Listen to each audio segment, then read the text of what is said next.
It's been ever so slightly too long since I've indulged myself into some Pokemon. In fact, my last actual Pokemon game was Sun and Moon nearly a decade ago. And the last one I completed all the way through was X and Y, which was even longer ago. So a few months back, I went to load up Pokemon Black and White, which was my first ever experience with the Pocket Monsters originally. The reason being was I wanted to attempt a Nuzlocke challenge. What's included in a Nuzlocke challenge? Well, I'm glad you asked for that specifically. Let me briefly go over the rules shown on the graphic appearing right now. On screen right now is every single rule that's entailed in a Nuzlocke challenge. If you're not sure what's normally included in a Nuzlocke challenge, or if you're seeing if my rules are ever so slightly different than what you're used to, you can pause and read them now, but I don't want the exposition to drag any longer, so we're going to go right into the challenge itself right now. We quickly made our way through the introduction sequence at quite some pace up until one decision that required a very long period of deliberation. I eventually opted for the male presenting character and inserted my name into the narrative. Our adventure begins like any other, a new day inside of our home. Although unlike any other adventures, a present has been delivered off the bat from a professor we haven't even properly met yet. Bear in mind that before I even have time to wake up properly, we meet our two pals Bianca and Sharon. They demand we open it up immediately, and inside there are first sightings of the 3 available starters in the Unova region. Now, considering the motivation of choosing this Pokemon title was fueled entirely by nostalgia, there was only one starter that was to be chosen. The same starter I picked all those years ago, and it's so good to see you again, my beloved Snivy. I don't think a frame in-game even passed before the evil and twisted Sharon immediately counterpicked us and snatched the Tepig, leaving Bianca with the Oshawott. Despite us still being in the groggy, tired state considering we just woke up out of bed, these two immediately want to have their very first Pokemon battles. Like, sure, fair enough, like, whatever, get it done with, but we haven't even named our Pokemon yet, so like, is the Nuzlocke even officially started? That's the type of argument I would make if I lost the starter duels, but I didn't lose them, so that argument is pointless and a waste of time.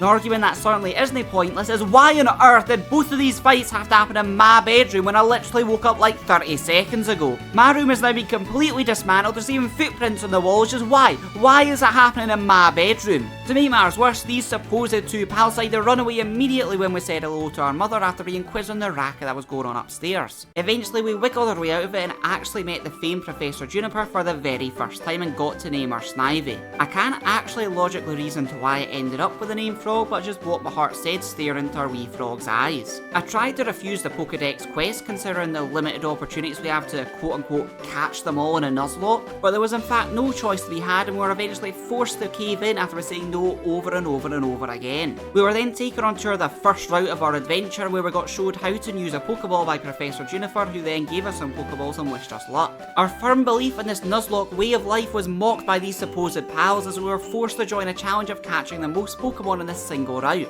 Remember, by our rules, our limit is literally 1 per route, so you may as well put our best foot forward and try catch at least one. And that we did as Blossom the Lillipup was added to our party. Despite the clear and obvious advantage Sharon and Bianca both had over us, on the entrance to the new town they informed us they both only captured one Pokemon and all. So we all win/lose at the same time. We didn't even get to look around this new town before getting a call from the Professor. At least we'll get to explore after the call, and why on earth did you even bother phoning us if you're literally right behind us?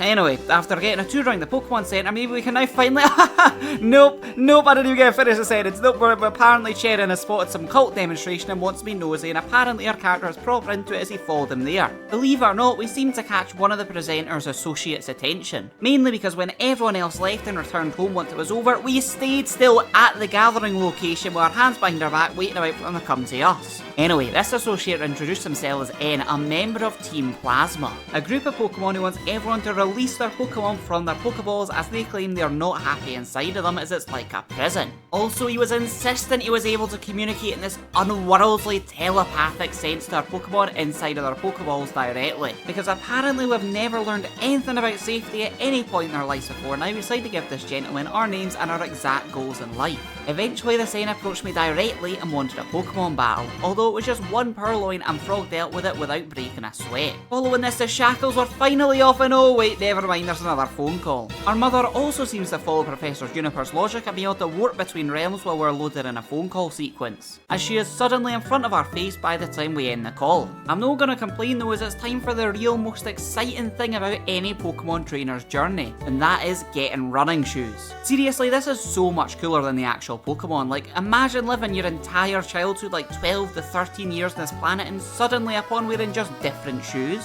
you can travel literally anywhere twice as fast. Do you ever think about how weird of a financial system it is in the Pokemon world, where shoes are crafted particularly so they cannot be running just so they can sell premium shoes that give you the ability? Anyway, we've got another encounter on this route, and it turned out to be a pack rat which we decided to name Banjo. Look, it's a limited pool of Pokemon early game in Unova, and I guarantee 99% of their Nuzlocke parties look exactly identical to mine. I mean, at this point of the game anyway. Anyway, time for another rival fight before even witnessing the town of the first gym leader. Considering Bianca currently possesses a Lillipup that is 3 levels below her own, along with a starter we're super effective against, it wasn't a fight that held much weight in the grand scheme of things and was ended pretty quickly. With that, we made our way to the first main town of our adventure, where we immediately pivoted to the right hand side optional path with the intention of having our 4th member on the roster. This does mean a few extra trainer fights, but because of story points later, we would fight these trainers anyway, so let's just get them out of the way now and put ourselves in the strongest possible position for the first gym. The reward for defeating these trainers is actually a guaranteed Pokemon. More specifically, it's an elemental monkey. This monkey is in fact dependent on the starter you chose at the start of an adventure. So since we picked Snivy, we get Bubbles, or more commonly known as Pampour. The equivalent is that you're guaranteed to get the monkey that is strong against your rival's counterpick starter. The elemental monkeys come in fire, water and grass, just like the original 3 starters. We got to see Bubbles in action immediately as she dismantled poor Cher inside at the trainer school during this little sequence of teaching us the concept of held items from using berries. With that out of the way, we can actually walk into the arena for our first gym battle. This is actually one of my favourite introduction gym battles, as, at least how I interpret it, this is Unova recognising it's a dialogue and story heavy game. However, as it's a Pokemon title, there is a chunk of new players coming in that aren't looking to consume Pokemon for that purpose.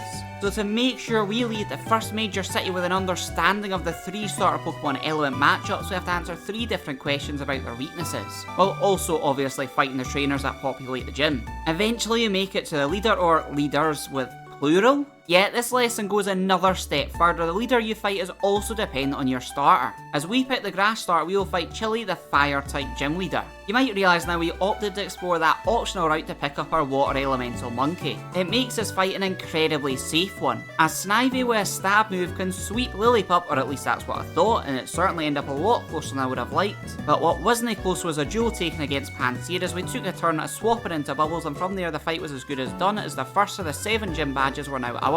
Leaving the gym, we're immediately halted by a scientist called Fennel. Apparently there's some college friend in Juniper, but yet again that catch-em-all arc is completely wasted on us. What isn't wasted on us is the hidden machine, or for short a HM. We need some of these to navigate around the world, like this one for example is Cut, which lets us cut down trees. Albeit these trees have to be of the small, skinny, weak variety, but it is needed for us to progress back in the previously optional, now mandatory right hand side path, where we meet Bianca dealing with some Team Plasma grunts that are bullying a Pokemon called Muna, as they are attempting to force it to produce something called Dream Mist to control people's dreams and influence them to release their Pokemon subconsciously. This escalated into us fighting them, however, considering they rarely carry more than 1 Pokemon due to the group's belief of not having them being happy in Pokeballs to begin with, they were easily dealt with, and Mushirana, the evolution of Muna, appeared to make a fake cult leader guest disappear to psych out the grunts and save the day. With that, we finally got to leave the town. We found a daycare that introduced us to double battles. Further along the path, we were encountered some more Team Plasma grunts who stole away Yin's Pokemon. Sharon seemed determined to build in their brief introduction of double battles and demanded Bianca stayed with away Yin. I tried to signal that I wanted to swap roles, but sadly didn't seem to have an effect. Before following and clashing with the grunts in this cave, we snagged another 2 encounters. A Pidove we call Icarus, and a Roggenrola we call Pebble.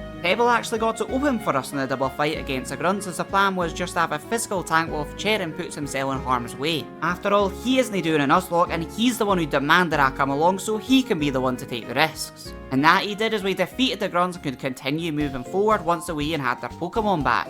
Without someone to hold her hand, the next fight wasn't so kind to Pebble, despite her being super effective against the Woobat. Thankfully, she'll live to see another day. Also, Frog learned a very awesome new stab move before we made it to the second major city, where this time Charon forced us on a tour, taking the role of Professor Juniper before we could explore on our lonesome. We didn't storm right to the gym leader, and instead we rushed to grab another encounter. However, while doing so, Frog, our starter Pokemon, evolved. Shortly after, we got our encounter, which was Timpo, which we eventually named Puddles. We brought him into our party and bench Banjo for now, as they're a strong gimmick wildcard for confusion and invasion style if we ever need them in a dire situation. N greeted us again with a far stronger side with 3 whole Pokemon on his roster now, yet they were all matchups favouring us as Pebble got to deal with a Pidove with ease, same again with Frog against a Timpo, and finally the Timber was dealt with Frog's stab moves. Before entering the gym, we involved Blossom into a Herdier and they front ran the entire gym in the lead slot without ever looking back, charging us all the way to the finish line, albeit some support was needed to deal with a leader, especially that cursed,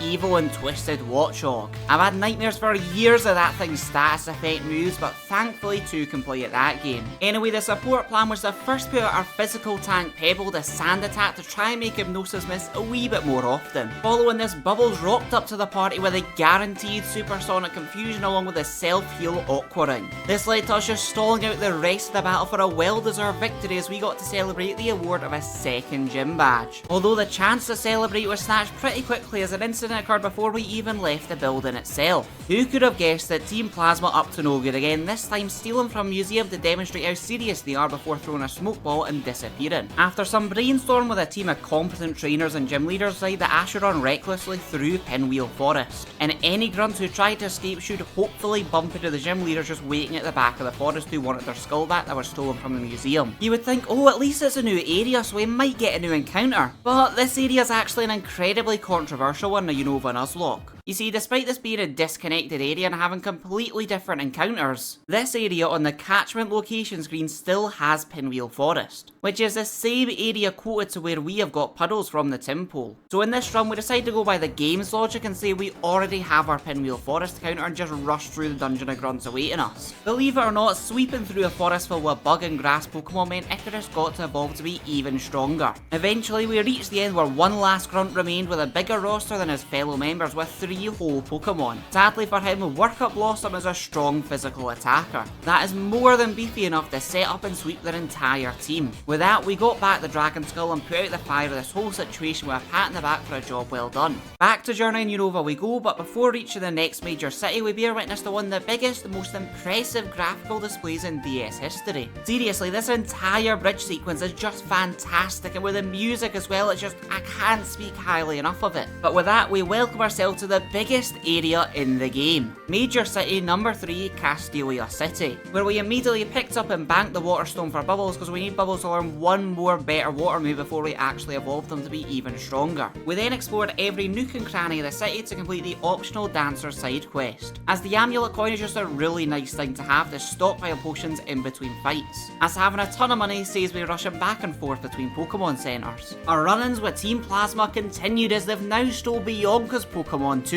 However, we're in the biggest city in Unova and they've already fled. Gym leader number 3 Berg is too right about the chance of finding them being like finding a needle in the haystack.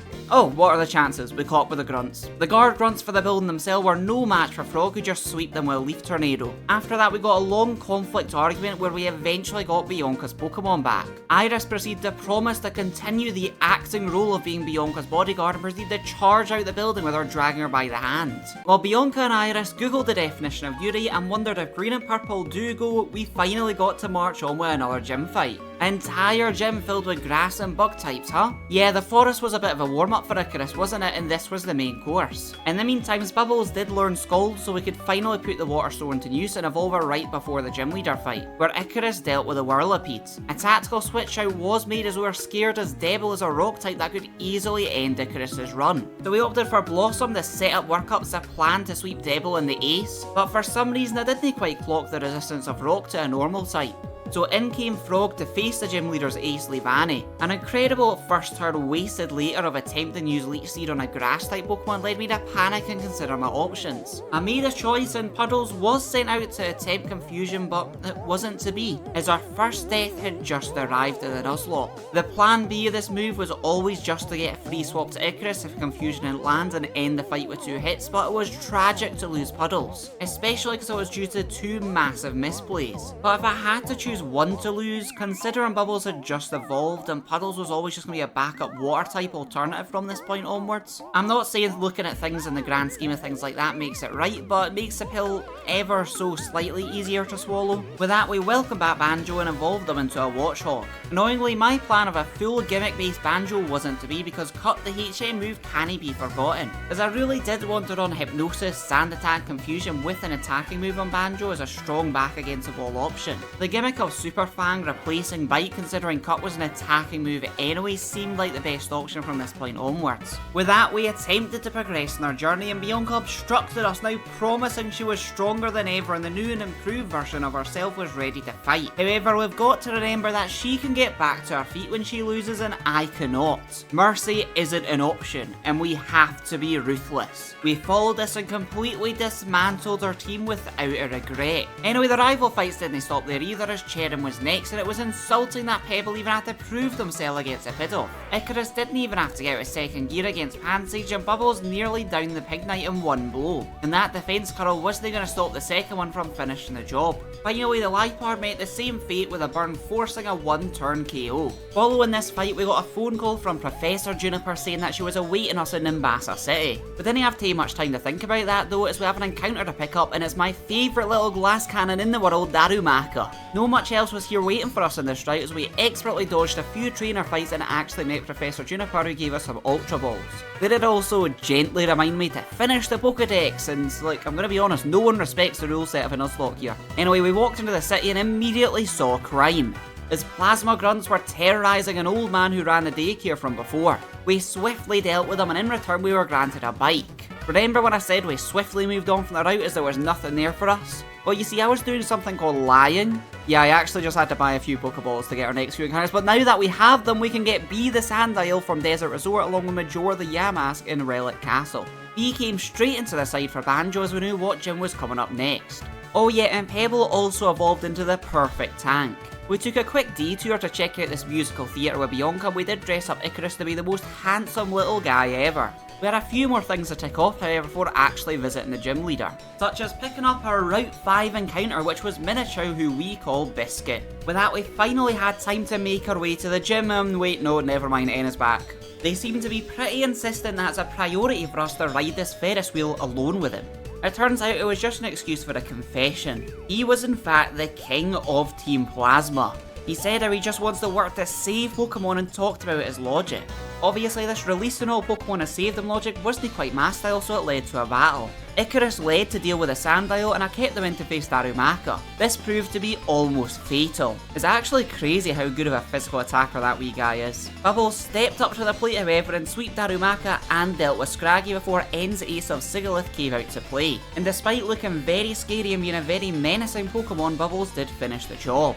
N signed off by saying he was going to defeat the champion and make everyone follow his ideology before storming off. With that, we nabbed another encounter, this time from Route 16, which was Blob the Solosis. With that, we could finally make a roster that was set to challenge our biggest test so far. Elisa's electric gym, filled with electric zebras that weren't too bad as Blossom could work up sweep them, or B could, stand on their own against them as a ground type. However, the other regular fighter was an evil and twisted electric rat called Emolga, with the lovely ability called Static. If you didn't know what Static is, it's a passive ability that means any physical attack landed on the Pokemon caused the aggression to be inflicted with paralysis, which has a chance to stop you from attacking during your turn and halves your speed. Most of my options in my roster and in my PC are all physical attackers, so this is incredibly infuriating. Thankfully, we managed to make it through all the grunts without any casualties and make our way to the final fight. We started the gym fight with Pebble just to smash an electric rat out of the sky and take stock afterwards. And from then on, it was Majora sent out, primarily as a free switch to be totally honest, just to see what chaos it can cause, if any. It managed to burn the Emolga with the most health, and that massively decreased the damage output it can carry. However, it didn't manage to do much more before becoming our second death.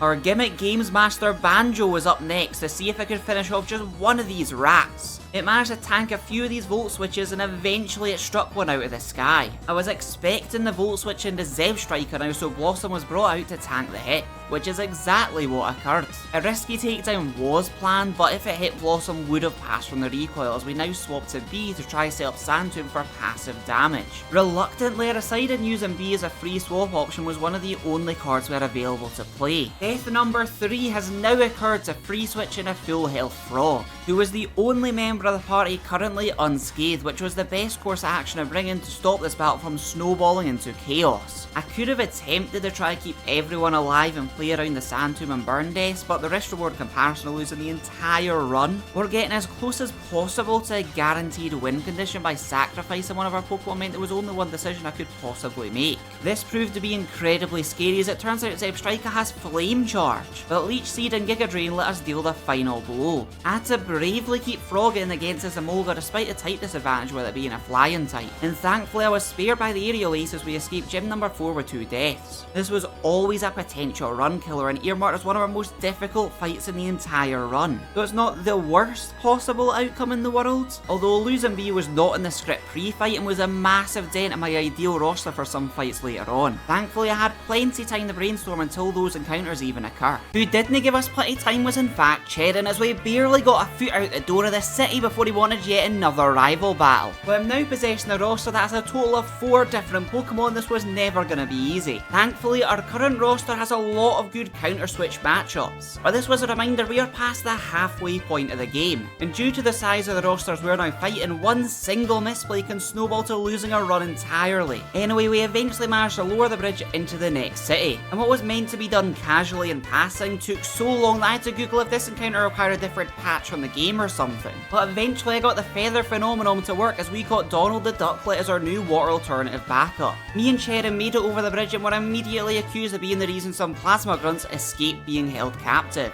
And as punishment, we were refused service to the gym until they were rounded up once again. So we went exploring and most importantly landed a new encounter called Nice the Vanillite. We explored this cold freezer warehouse and eventually found a little huddle of plasma grunts, where I faced the most frustrating padding of a game I've probably ever experienced. See, each of these grunts, they all have 1, maybe 2 Pokemon, but I have to initiate the plasma cutscenes for each and every single one of them before fighting them. They weren't even particularly interesting fights either, and they didn't put us in any danger, they just were incredibly time consuming. We made it back to the gym just for Clay to back down and let them all go in return for leaving his city alone, so the whole thing was pointless. At least with that song and dance over, I could finally dig into the ground type gym. The fights themselves were the dream environment for Bubbles and Frog to sweep, but the puzzle did stump me for an embarrassingly long amount of time. Solving that led us to our long dramatic elevator down to fight Clay himself, who opened strong with an evolved form of a familiar face. Unluckily for him, we are the experts of seeing the species fall. After all, we know firsthand. The scary ace of Excadrill was next and was already attempting to set up Horn Claws on us, as that was the win con for Clay to sweep our entire team. We had to act fast and call for help from Bubbles. Even one Horn Claws would have been dangerous, but thankfully Bubbles only needed 1 turn. Finally, another evolved ghost of our past greeted us and was easily dispatched of by Frog once again to grab us our 5th gym badge. We had a few errands to run before leaving this town, such as visiting the market and grabbing ourselves an expert belt for having a Pokemon over level 30, which makes super effective moves even better for a Pokemon to damage with. Bianca greeted us leaving the city with 4 Pokemon to duel with, and as she opened with her Blossom equivalent, unluckily for her, she was quite under level compared to my roster. Bubbles took the herdier out, meanwhile Musharana was next. Wait, Musharana was next. The site I used for here, the site did not have that on the team. This was meant to be Imuna. Oh no, this could get a little messy. Bubbles put on a strong display before being put to sleep by hypnosis, and the cracks started to show. His Banjo didn't even manage to engage in this fight, and to make matters worse, Blossom suffered the exact same issue. Thankfully, Frog edged by the skin of his teeth with his healing damage moves. A poor unevolved fire elemental monkey Pansear was next on the chopping block for Icarus to deal with. And finally, Duwop came out to play. With Frog weak and too risky for a switch, a heal off Icarus turn seemed our best plan. But the damage possible was minute and it almost ended tragically. Despite still being asleep, we switched in Bubbles the tank and try our luck of landing a burn. This plan was horribly executed as we lost our 4th Pokemon of the run. The small bright side of this was Frog and I had a free opening to deal the finishing blow, but that is a massive loss. Bubbles was a key original member from before the very very first gym battle. They should have had the opportunity to last the entire journey. Morale-wise, this absolutely stings. Ducklet looked like an equivalent replacement, but I didn't like the thought of having 2 flying types in my roster, and I certainly wasn't dropping Icarus from the main roster right now to work Dorald in. In the end, I opted for Biscuit to be brought in to be a neutral option for fights. We grabbed our next encounter on Route 6, which ended up being a Deerling. Although the sprite pattern gimmick confused me for a while. I didn't care that despite the Pokemon seasons in this game working off a real time, they don't actually match the in real life seasons. Instead, one in real life month is the equivalent of one in-game season. After spending some time googling to work this out, I eventually named the Deerling Spring. An optional trainer casually brought out a Pokemon of my nightmares. No, I'm not referring to the miniature on screen, it's this electric rat. With Frog asleep, I should probably let someone else have a go exterminating this double team spamming rat. At least Banjo's Hypnosis and Sand Attack should make this easier, right? Oh, no, okay, that's fine. How about we call in Blossom for some damage output and... never mind. Biscuit, how about you? Nope, never mind. Icarus. Yeah, no, that was never gonna be a smart switch. Right, Frog, I need you back. Please wake up. Please wake up. Frog, why aren't you waking up? Frog, you're now missing your attacks. Frog, you're now red! Thankfully, after landing one single leech speed, we could out-heal this Pokemon. But I can't believe one electric rat almost sleeped our entire team. It is honestly just such an evil and twisted demon. Not long after that, Biscuit evolved into Chinchou with a decent moveset for a neutral safe attacker. We found a cave with a yellow spider web we couldn't get past on its entrance. Thankfully, Clay is a random expert in removing them for some reason. Immediately upon entering, 2 ninjas appeared and whispered to me to follow them. They eventually took me to see N, who was dramatically awaiting my arrival. He told me the ninjas were actually called the Shadow Triad and were now enlisted in the Team Plasma. He proceeded to tell me that I was his equivalent rival chosen one or something. Anyway, Team Plasma's waiting for me up ahead, but you know, that's expected. It happens between every single gym. But behind me is, believe it or not, Professor Juniper and Bianca apparently. Yeah, they're in the middle of a side quest where they're researching all the blue electricity inside of this cave. What this cave also contains is a new encounter for us, which was a Drillbur we called Rossetti. Our journey through the cave consists of Professor Juniper yapping about the Pokemon called Clink and the Shadow Triad appearing again and again while I'm alone repeating that Plasma are awaiting me. And I'll tell you, they weren't joking. I fully believe it was the entirety of the organisation stuffed in this cave specifically. I've honestly never fought so many trainer battles in my life in a row. Just like the Freezer, they weren't difficult fights either, they all had just like 1 or 2 Pokemon. But I do have to be really thankful that there was that one single Doctor Trainer at the start of the cave, as I don't know how I would have survived PP wise for my moves if it wasn't there. Anyway, N was awaiting us at the exit in shot corner, and oh, he decided to fight us. Baldur was up first, which gave us a perfect opportunity to set up leech speed and just spam growth on our Frog, as Baldur was barely able to perform a higher damage output than what I was healing. After setting up 3 whole different growths, we finally took the Mega Drain to put it out of its misery. Joltik was up next and we sweeped it with a single Leaf Blade despite it not being very effective. Ferroseed was next on the chopping block as I wasted yet another turn this Nuzlocke using a Leech Seed on a grass Pokemon. I quickly learned its Iron Barb's ability stopped me from using Leaf Blade as it was a physical attack, so I heal off slowly picking away at with Mega Drain so as to eventually finish it off. Blink was next to be sent out and our plan for the last Pokemon hadn't changed for this one. 2 Mega Drains saw it follow the Frog's power as we defeated N with just the 1 Pokemon. At least as N was leaving, he regurgitated how annoying the concept of a Pokedex is. He may be a villain, but he's not a monster. A new city awaited us and I maybe should have held fire on that Pokedex comment as Professor Juniper's dad was awaiting for me, and he was incredibly harsh in judging my low score. Anyway, Skyla, the gym leader of this area, was also here too and encouraged us to join the side quest to investigate the sighting of a cool Pokemon at the top of Celestial Tower. We started our journey to this tower and that meant we got our encounter on Route 7, which ended up to be Vincent the Cubchow. Once we entered Celestial Tower, we quickly discovered it was a place of remembrance and mourning. Every single trainer inside kept saying how much energy was flowing through them before fighting me. And even weirder, they all used psychic type moves instead of what you would think of the area would be ghost types. Anyway, we nabbed the fresh encounter, which ended up being Lose the Litwick, before progressing through the rest of the dungeon. Throughout the multiple trainer fights, Blossom evolved into their final form of Stoutland right before the top of the tower. We were encouraged by the gym leader to ring the bell, and apparently just from this they could tell what kind of person I am. My theory is this is just a method to psych me out before this upcoming gym fight. I spent a long time crafting my team for this fight and eventually came to the conclusion to bench Frog, our starter Pokemon. I also did decide to bench Banjo, our gimmick Games Master, as I want to prepare for the flying type matchups awaiting for us. To do so, I brought in two of our ice Pokemon of Vincent and Nice. And while preparing for this gym, we evolved Icarus into Pheasant. The plan was to have two neutral safe options in Biscuit and Blossom, while Pebble, Nice and Vincent all offered strong type matchups.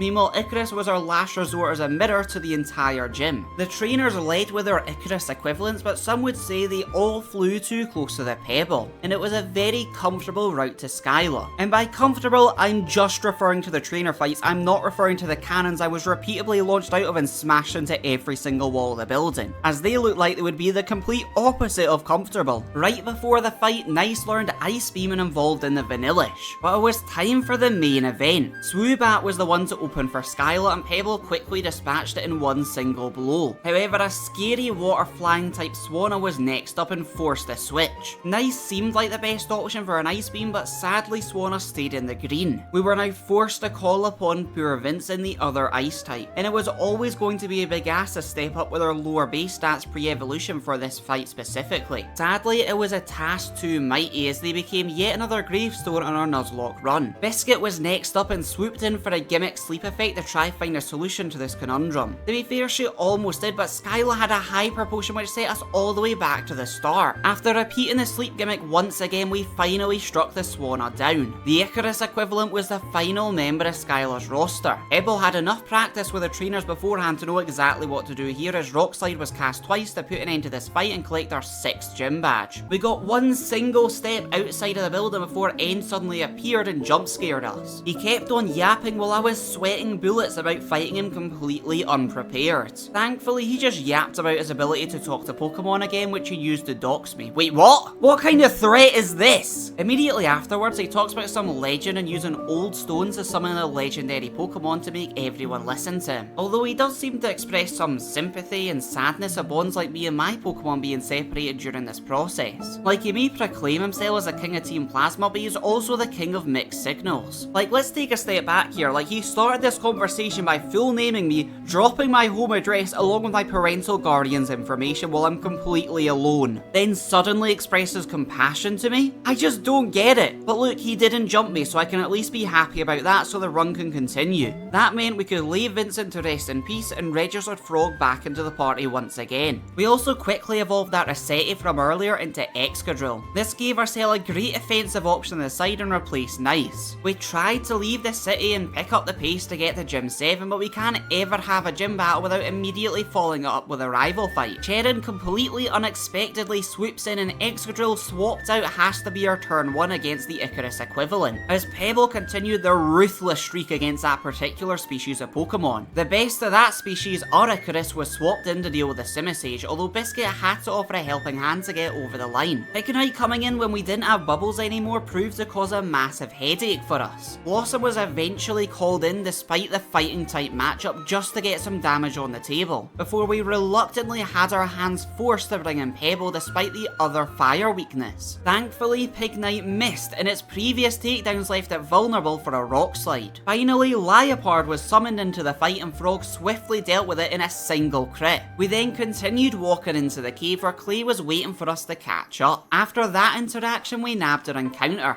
Although we did have to deal with a dupe clause first, that was a tragic reminder to our past failings. Eventually we got the chance of a new encounter available in this route, which was an ice type called Trigonal, which we decided to name Crystal. During this route, after defeating a trainer, Frog grew to level 36. You may ask, why on earth is that important? Well, it's because the evolution condition has now been reached for Frog to reach their final form. And I'm gonna be honest, that made them very, very, very strong. When we left this cave, Juniper's dad was waiting for us and obviously opened the conversation about how terribly we're doing with the Pokedex. He then brought up Dragon Spiral Tower, how no one's apparently been inside of it, before saying that's exactly where he's going. While exploring this time, we suddenly walked into a random family quiz show. Here's the question to see if you can get it.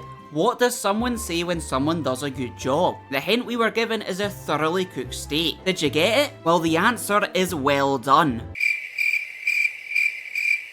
Anyway, let's grab our Dragon Spiral Tower encounter before we fight the gym. This encounter was the very first base fighting type of the run, a main Fu which we called Mei. This gym was an ice gym, so it's finally time to break containment of my favourite glass cannon in Pokemon history, as Simon the Darumaka, or rather the Dormanitan, came out to play, which as you probably guessed, the poor gym didn't last a chance to survive in this physical monster having a fire elemental punch. In fact, it got so bad I had to swap him out of the lead slot in the lead up to the final battle as the level cap was getting closer and closer. But didn't worry, Simon was rested and prepared for the final showdown, as he quite literally swept the entire gym fight single-handedly on his own. We never had to use another Pokemon. This was honestly one of the most incredible individual performances of the entire run. To celebrate our 7th gym badge, we got to go down an incredibly icy slides. However, the joyous, whimsical energy was not the correct response to the very serious tone conversation Bianca and Cherim were having outside.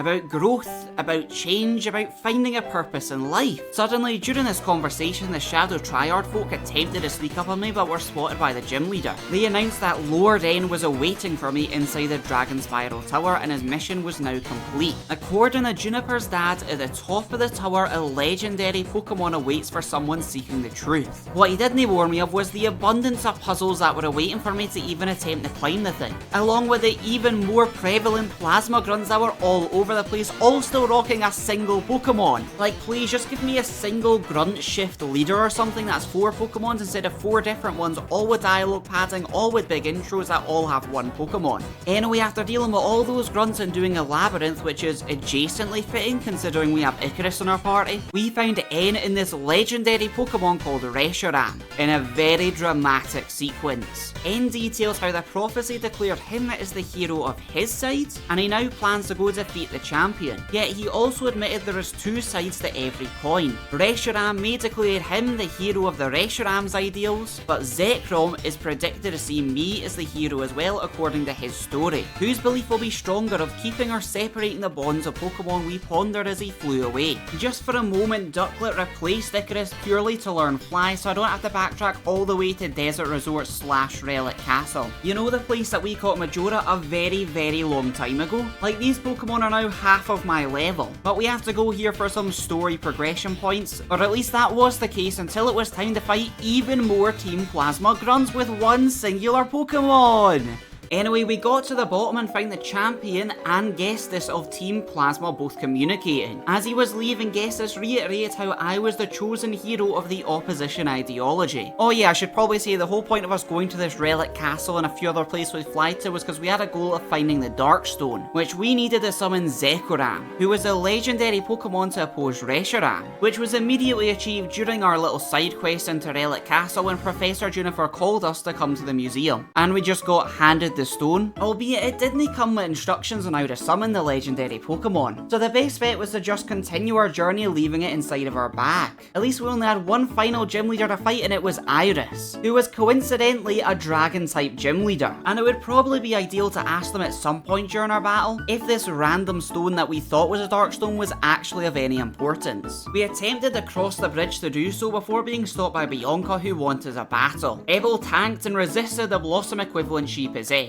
Frog easily swept away her starter Samurott, and the fire elemental monkey Simisear was taken down by the strongest Stoutland of them all, before Blossom proceeded to munch on Musharana, causing a flinch and a guaranteed 2-turn KO. And at the end of the fight, we finally got to crossing the bridge where Gestus was there again for a dramatic monologue of how they will rule the world, and how the title of a hero was wasted on me. I mean, him and his group are the ones who attached this title to me anyway, so I couldn't really care about how valid they think it is. We were flinged a new TM upon entry to this new city. Coincidentally, this TM was called Fling. We then bundled into yet another Gestus public speech of his ideology before we finally got to speak to Iris. Personally, being synonymous with the title of the guy who helps out that one time is what I strive to be in my personal life. Anyway, we asked about the legendary dragon Pokemon in the Darkstones and got lore dumped by Iris for a very long time. By the end of it, we got to go to Iris's gym and get the final gym badge. But before we entered the building, we had a quick detour to make, as we had to get our next encounter at the entrance of the town, which was a ponyard we called Night. Oh yeah, and there was another encounter at the exit of the gym, which was Route 10. This one was Doom the Rufflet. With that, we crafted a roster to deal with the dragons, bringing in Crystal, who comfortably dealt with every single dragon in our path, which meant we just got to focus our time solving the puzzles in the lead up to the final fight. Just before we got into this final fight, we brought in another ice type as Nice made a return to bench Simon. Nice was sent out as the opener with a thought process of make it just as far as you can. We need Crystal at full strength to fight Iris's ace. Nice clearly didn't like that idea too much as she decided, no,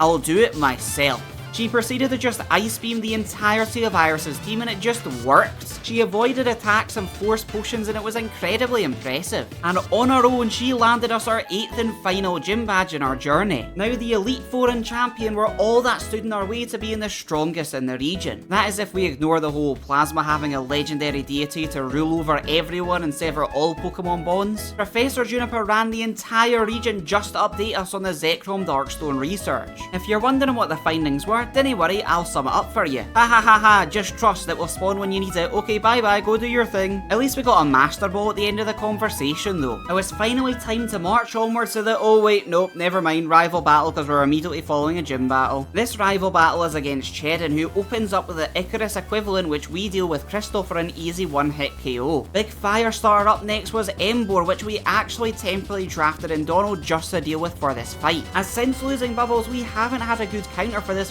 firefighting monster. Even this dual counter matchup left Donald standing with a measly 4 health to his name. Another elemental monkey was next as Simon just got to fire punch it and pummel it into the ground with ease. The exact same plan followed for Liepard, who went down on one hit to finish off the fight. Bianca's heart was in the right place to help us prepare for the end legendary dragon fight. However, I've given up on explaining the concept of a Nuzlocke to them as I cannot use these max revives I've got as a gift. Anyway, we're now free to go through all the bad checks necessary to go to Victory Road. And I'm just going to take a moment to look at how cool this sequence is for the flying area badge check. Like, this is pretty much never used in the game to my knowledge. Anyway, Victory Road is the final route standing our way to the Elite Four, the Champion, and let's be honest, N's gonna be there somewhere. We managed to dodge most trainers in our path, although we were forced to fight a trainer with a strong opening. The dialogue of an ace trainer like me has pride was said, and I felt absolutely awful at the end of it, because after dismantling their team, they proceed to say that they couldn't protect their pride and they are mortified. Please didn't say I just dismantled someone's identity because of this challenge. To close out this route, we also nabbed our encounter for the area, which was a Heatmore who we called Kettle. Afterwards, we made our way to the top of this chasm in front of the gates of the Pokemon League. We were reminded that once we initiate this, we cannot turn back. The roster we pick for the Elite Four and Champion is the final one we will ever use, so it must be our best and strongest team available, as there is no PC inside of the Pokemon League. This meant the gap between Reach in the Pokemon League and me actually fighting against the Pokemon League was 2 entire days. And to be honest, for most of those 2 days, I spent pacing around my room back and forth trying to work out team composition and strategy for the upcoming fights. This included devoting time to a long side quest to get an evolution item for Lose the Litwick we caught a long time ago and saved as our secret weapon. Anyway, in we went with a plan in mind. The member I needed this secret weapon for was the member that had a mysterious haunted themed room. This room belonged to Chantel. Luz opened up our fight as our secret weapon against Kofagiris, and with one Shadow Ball, Chantel was already down a team member. We continued this pace against Golurk with the exact same move, doing yet another one-hit KO as Luz was proving their worth. Jellicent was next, and with their water dual type, the swap to Frog was forced upon us as we played the heal off gamble. We may have accidentally forced a swap trying to finish it off and brought out Ace Chandelier, who was the level cap of this entire Elite Four. Blossom was called to deal the very first blow with a bite before Donald took the mantle for the water fire matchup. Thankfully, Donald was faster and surfed their way to a KO. Jellicent returned to the fight and I kinda hesitated to bring Frog out. I actually was kind of stumped because of the fear of swapping into Frog and then being suddenly in range of death. After thinking it over for a while, I opted to switch into Icarus, which wasn't a perfect plan admittedly, as I then proceeded to take the risk of Frog in a matter of a turn or two. Thankfully, he tanked a hit and we got to successfully heal off to a high enough degree. Arguably, it was purely because of a crit to close off our very first fight of the Elite Four without a single death. I do wonder if we can keep this pace up. The second member I wanted to face was Caitlin, the Psychic Leader, who treated this job exactly like I would have, as napping full time waiting for challengers is exactly what I would do as an Elite 4 member. Luz continued their streak of Shadow Ball one-hit KOs doing in the very first matchup and nearly managing it against the Musharana, which is no mean feat as that is an incredibly tanky Pokemon. Sigilyph was next as we were finally forced to swap out of Luz. Blossom came in for the bite and being one of our tanky ones seemed a sensible switch. And I'm gonna pretend that baiting the Shadow Ball was totally part of my plan to rule Caitlin's turn useless for the switch. Blossom traded blows with the opponent, but the speed difference was having her come worse off, as we needed to call upon someone else to finish the job. In went the old reliable Frog, who immediately got struck down to red before even attacking. I didn't think I had another safe option to go with without potentially snowballing the run in a flurry of switches, so I just gambled on a heal drain. And for some unexplained reason, Sigilyph whiffed and Shadow Balled instead of aerial acing. This meant Frog did not succumb to the wounds and hung on with just 2 bits of HP. We knew we were faster already, so we might as well take the opportunity that landed in our lap. The final Pokemon of this fight was Caitlin's level 50 of a Gothitelle. We desperately scoured our party for an answer and decided to send out Rossetti. Is that 2 for 2 in Elite 4 accidental switches to bait moves that can't hit my Pokemons that I've just switched into? Maybe subconsciously I'm incredible at this game? We rushed our Earthquakes as quick as possible, trying to avoid a Calm Mind setup sweep. Thankfully we got the result we were after and are now halfway through the Elite 4 and kept their entire roster alive. Now with a lot less XP to share across the party, I could ever so slightly relax and not be so stingy on the level cap. We entered the ring, pun intended, for the third member, Marshall, who specialises in fighting types. And it was time for the flying types to shine. Donald swooped in first to open up against Throw and made a point not to throw this matchup by dealing with the matchup in one blow. We tried the exact same trick on Sock and I may have not clocked the sturdy ability when I was looking through this fight, as Donald was struck out of the sky.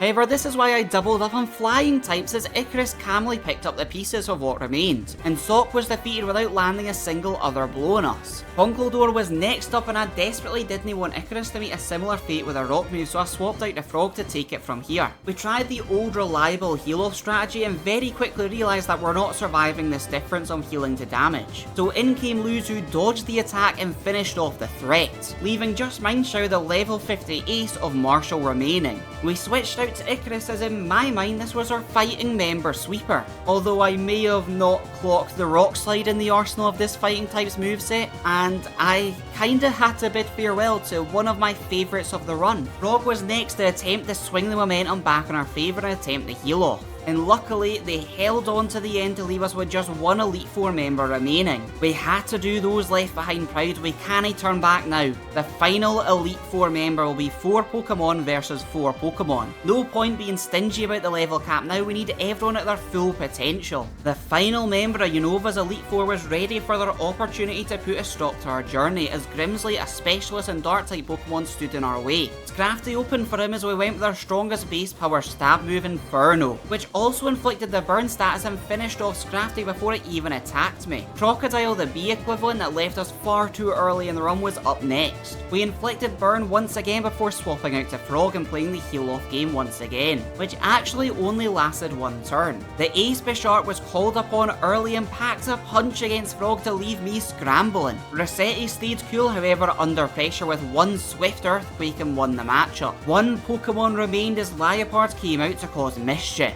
Rossetti was having none of it though, as a crit was landed for the one-hit KO. We saved our game and took a sigh of relief. The champion was awaiting us. As we approached, we very quickly saw that we were beat to it. N had already fought and defeated the champion. The legendary Dragon Reshiram was just too powerful. N monologued for a while and declared a stage worthy of our duel was incredibly necessary. He proceeded to press a button and unveil a massive castle summoning from the ground. Like, okay, you know what, sure, I guess, but did it really need that many staircases for an entrance? We eventually climbed one of the many options of staircase and exploring the Plasma Castle. The sages were left distracted by the gym leaders for us to progress further. Eventually we found a room that allowed us to put our birds to rest. One fight remained and we had to craft a team to defeat N and his dragon. Remember, no legendaries are allowed in this run, so even if the Zekrom does summon, it shall not take part in this duel. To give myself the best chance of crafting a team that was up for this final task, we cleaned up all the encounters we either missed or could now obtain by accessing new areas with some new HMs we have now recovered.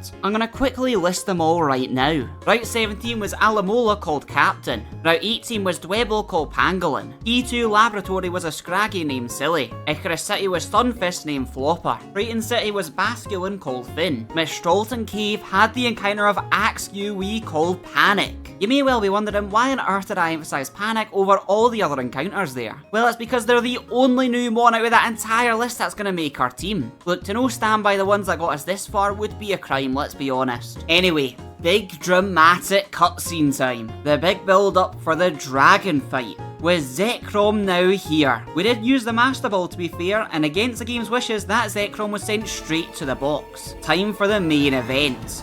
Crystal open against a dragon considering they conquered the dragon gym and they set up Reflect. Yeah, we have a game plan this time. With that done, we swap into the new guy, Panic, who tanks some hit on his debut while setting up Sword Dance. With that, let the Dragon Claws commence. Down goes Reshiram. Repeat the Dragon Claws, say bye to Vanillix. In comes a fossil Pokemon Archeops. Can you guess what we do? Not Dragon Claw, because this is a really fast Pokemon and could end Panic, who is the key to our success. The best swap I could manage to conjure up was Resetti to deal for that steel effectiveness which struck down the Archeops. Clink Clank from the cave we encountered in a long time ago with the blue electricity was next up. As Resetti continued to wait, oh nope, never mind, it was a Zekrom. Didn't matter anyway as we hit a one-hit KO. Caracosta was a perfect chance of switching a frog and set up growth dealing with a big turtle and keeping nearly full health in the process.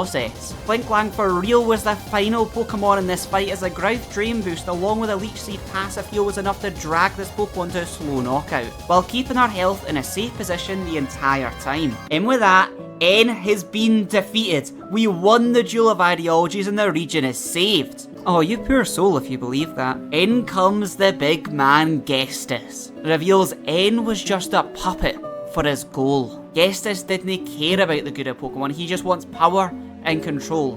Not just over Unova, but the world. He admitted the ideology was just to regurgitate a following to do his bidding, and was going to fight us to eliminate us for knowing too much. This was the real final fight I prepared for. This is why we have a game plan. Crystal opened once again to set up defense screen moves to let us swap into lose to one-hit KO another Cofagirus. Gestus next sent out a Bufalon, which meant Blossom got to take centre stage. After all, they were with us from the very start and now are going to be with us at the very end. The power of friendship return was cast. It wasn't nearly enough. Blossom was the first Pokemon down. Resetti came out next and nearly met a similar fate as she limped over the line to drag out Hydreigon. Dragon Slayer Crystal was brought in for a new light screen, but it was at a cost, as Resetti was now the next to fall. Sadly, they didn't get time to land an Ice Beam, as it was time for the true Dragon vs Dragon fight as our second Pokemon had just went down. Panic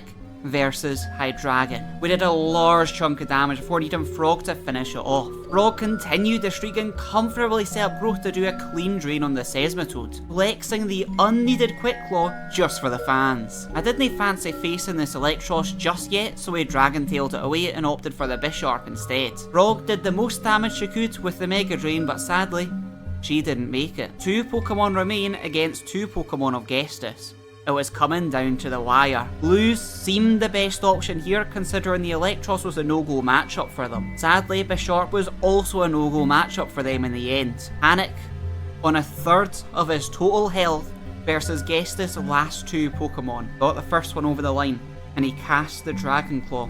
And it didn't kill. Surely it was now over. Right at the finish line. But no, Panic lives on 18 health. One more Dragon Claw and Gestus is down and out for the count. We got to the end credits and beat the game with 1 Pokemon remaining. We will never forget the sacrifices along the way to get us to this point of the journey. How much we squeezed out of the first team regulars like Icarus, like Blossom, like Frog. Without them all, Panic never would have got the chance to see us out to the end. This time, it was truly the end. The credits rolled as this story comes to a close. However, if the post-game signs of interest in this video has a bunch of thumbs up and comments, well, you may get to see what comes of Panic and whatever gang of misfits join them when they fight the Pokemon League and the real champion in the post-game. On a purple site near you with this handle, a stream may be coming soon. So don't be shy, run over over and follow and turn on notifications so you didn't miss out.